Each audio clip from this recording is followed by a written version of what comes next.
Assalamu alaikum aspirants. I hope you all are fine and giving your best. Today we will discuss about theme collection for English essays इंशाल्लाह।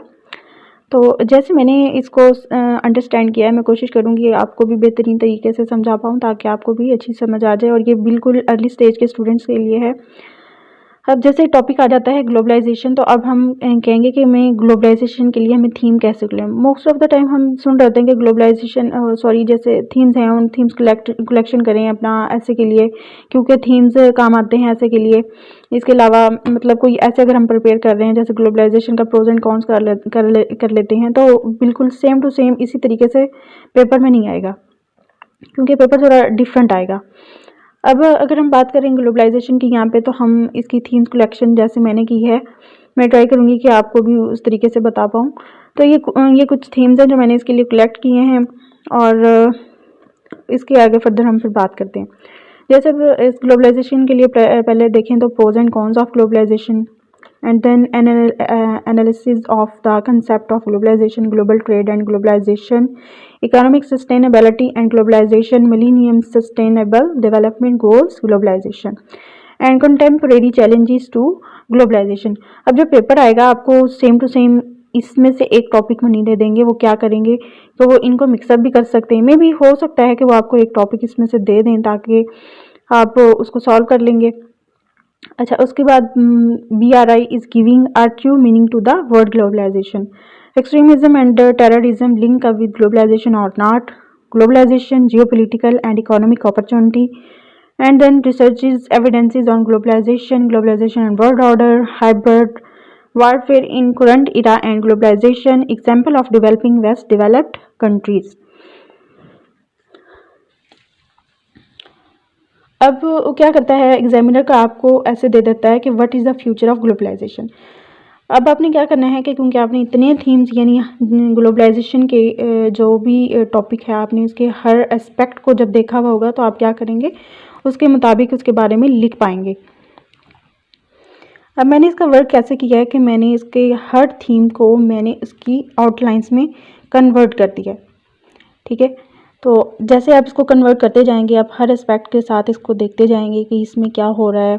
आप उसको develop countries में भी देख रहे हैं, आप उसको डेवलपिंग कंट्रीज़ में भी देख रहे हैं। एक तरह का आपको बहुत ही अच्छा सा एक मैशअप बन जाएगा, और एक डिफरेंट सी जो है ना सबसे डिफरेंट लुक आना शुरू हो जाएगी। अब मैंने इसको क्या किया, आउटलाइंस दी, इसको फर्दर जो है मैंने उसकी फर्दर उसको जैसे उसको सेक्शंस में डिवाइड कर दिया। तो इसी तरह जैसे यहाँ पे है ये मिलीनियम, ये भी एक थीम था हमारे पास, सस्टेनेबल डेवलपमेंट गोल्स। मैंने इसको देखा कि ये UN में कैसे हो रहा है। इसके अलावा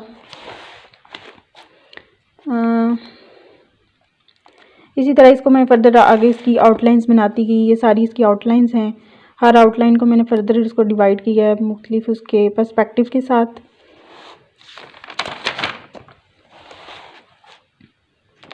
जैसे ये BRI वाला था, इसको मैंने इस थीम को आगे इस तरह से कर लिया है, कंटेम्पोरेरी चैलेंजेस ऑफ ग्लोबलाइजेशन। इसमें मैंने ये सारा लिख दिया है कि फर्स्ट वेव में क्या हुआ था और इसकी सेकंड वेव में क्या हुआ है। ये प्रोज एंड कॉन्स को कर लिया।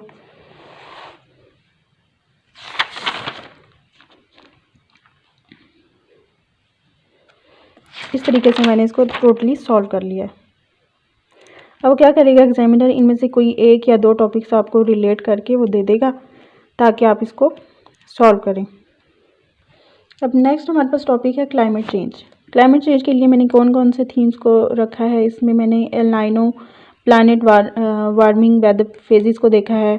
इसके अलावा मैंने इसकी जो है relation of climate change and globalisation warming ये देखा है, ग्लोबल वार्मिंग सॉरी। उसके बाद climate change is the common thing belonging to all and mean for all. अब आपने ऐसा नहीं करना कि मेरी ही आउटलाइंस को देखते जाएं और आपने कहना कि ये प्रूफ राइटिंग है, शायद ऐसा नहीं है। मैं भी एक इंसान हूँ और मैं अपनी जो मेरा माइंड है मैं उस माइंड के हिसाब से अपना काम करती जाती हूँ, और कुछ मिस्टेक्स जो मुझे भी ओवरकम करने की ज़रूरत है वो मैंने कुछ लिखी हुई भी हैं। तो आपने मुझे बिल्कुल भी फॉलो नहीं करना, आप थीम्स लें और अपना खुद लिखें। उसके बाद इसका है challenges of climate change, next theme ये है। एंड देन और आप थीम ले लें इसमें से, बस यही थीम्स हैं इसके। अब जो एग्जामिनर आपको इसमें से इस पे दे सकता है क्वेश्चन, वो इस तरीके से भी हो सकता है कि climate change, vulnerabilities will renewable stop the climate crisis and have El Nino could severe the condition of global warming। वो इस तरीके से आपको कुछ भी जो है वो दे सकता है। अब जो नेक्स्ट टॉपिक है वो हमारे पास है डेमोक्रेसी। अब डेमोक्रेसी के लिए हम जो थीम्स ले रहे हैं उसमें है डेमोक्रेसी अ बैन और बून फॉर पाकिस्तान। इसके अलावा है democracy and illiteracy do not move together, and then democracy and governance. अब इन थीम्स के इसमें से जैसे आप इस थीम को प्रिपेयर कर रहे हैं तो आप इसकी आउटलाइंस बनाना शुरू कर दें और जो जो आपको मटेरियल मिलता जाता है आप उसको ऐड करते जाएं। नेक्स्ट थीम है कि democracy role in world order, and then है पाकिस्तान डेमोक्रेसी इन डोल्ड्रम्स। ये थीम्स हैं, हम सब थीम्स कलेक्ट करेंगे और इसके बाद इसके ऊपर जो भी आउटलाइंस बनती जाएंगी वो आप लिखते जाएंगे। सो एस्पिरेंट्स, हम नेक्स्ट वीडियो में इंशाल्लाह बात करेंगे इसके इंट्रोडक्टिव पैराग्राफ के बारे में, उसकी जो आउटलाइन मेकिंग के बारे में, हम उसका एरिया फाइंड करने के लिए और कंक्लूजन के लिए पैराग्राफ की कितनी लेंथ है, ये इन सब टॉपिक्स के ऊपर हम बात करेंगे। तो so tuned with me, we will meet in next video इंशाल्लाह। जाने से पहले मैं आपसे कहूँगी कि अगर आपको कोई मसला दरपेश आता है तो नेवर गिव अप, कोई दूसरा हल सोचें, अगर दूसरा नहीं तो कोई तीसरा हल सोचें। ट्रस्ट मी, तीसरा लाजमी काम करेगा।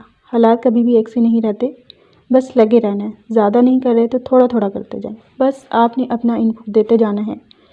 और सबसे अहम बात कि आपने अपने आप को ब्लेम नहीं करना है। जो काम आपने करना है वो आपसे ही अंजाम पाएगा, और जो काम आपसे होना ही नहीं उसके लिए फ़िक्र कैसी। जस्ट गिव योर बेस्ट, ताकि बाद में आपको कभी ये रिग्रेट ना हो कि आपने काश इस तरीके से इसको कर लिया होता, थोड़ा और हिम्मत दिखाई होती, कुछ ना कुछ कर लिया होता। So aspirants, never give up and give your best. आज इस अच्छी बात के साथ हम वीडियो को ख़त्म करते हैं एंड नेक्स्ट वीडियो में बात होगी इंशाल्लाह। अल्लाह हाफिज़।